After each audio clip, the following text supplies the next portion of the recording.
You ask Tiger to solve. This deals with linear equations with one unknown. The final result is x equals 4. Let's solve it step by step. Simplify the expression. Simplify the arithmetic.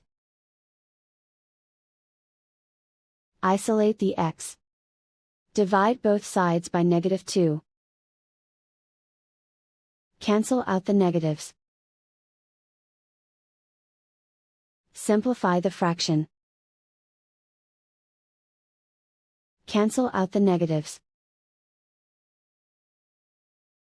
Find the greatest common factor of the numerator and denominator.